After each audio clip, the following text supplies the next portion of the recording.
There are a lot of games that explore the theme of the afterlife, whether it be guiding others there, trying to go back to a mortal realm, or trying to reclaim the soul of a loved one. The afterlife is an enticing setting for developers to use.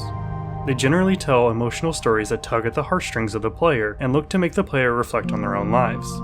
A developer named Eric Thompson looks to expand their already impressive library of Metroidvania-style games by utilizing the afterlife setting to tell a story that sees you try to overthrow the status quo for those who may have been wrongfully judged.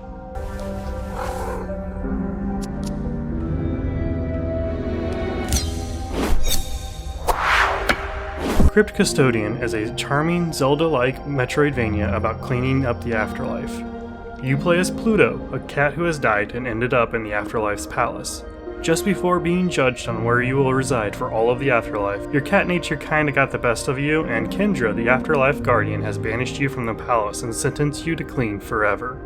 During your time outside the palace, you will explore the vast grounds, battle beasts with your broom, gain new abilities, and meet the inhabitants who have been sentenced to suffer the same fate. I find I'm at a loss of words when it comes to Crypt Custodian. Most games rely on a unique mechanic to make it stand out from the crowd, but I think the thing that makes Crypt Custodian stand out is how well it blends all of its components together. I thought the combat might have been a little simplistic, but then I got introduced to new enemies that showcased why it's simplistic. The combat is less about combos and more about timing and understanding the enemy, each more distinct than the last. The music immersed me into the world, and while I thought the story was a little missing, I discovered characters who each had their own stories to tell. This game truly is the definition of having charm. The simplistic art style does a lot to improve the aesthetic of the game, and the blank expressionless face of Pluto somehow has the ability to say so much. In addition, making a Metroidvania style game a top-down perspective instead of a 2D side-scroller makes things seem fresh and engaging. Even something as simple as a camera angle change made me question whether or not this even qualified as a Metroidvania, but rest assured if you're a fan of the genre, as the progression in the game is very much tied to that identity.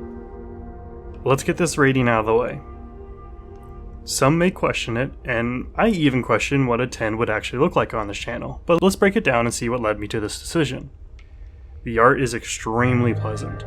The characters have got lots of charm and personality to them, and the stories they tell are filled with emotion. Enemy design is unique and enjoyable to encounter and learn how best to deal with. The boss fight showcased in the game requires a mastery of timing, patience, and adaptability. While Crypt Custodian screamed shades of games like Zelda and Hyper Light Drifter, as I continued to play, I kept getting reminded of the game's Spiritfarer. The unfolding of the simple yet impactful story told throughout the shrine dedicated to Pearl by their close friend Pebble really helped to start off this adventure on a strong note, and I'm extremely looking forward to what else this game has to offer. If you're interested, you should check out the demo and take a look at the previous works from this developer in order to see the true potential of this game. But that'll be it for this video. I hope you have a great rest of your day, and as always, be kind to one another.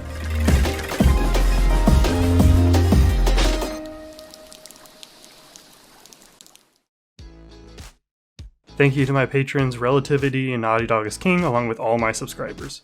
We're getting close to a milestone here at the channel, so if we hit 100 subscribers soon, I'd like to do a giveaway. But the only way to participate is if you're subscribed, and why not check out the Discord where you can talk about what you're passionate about.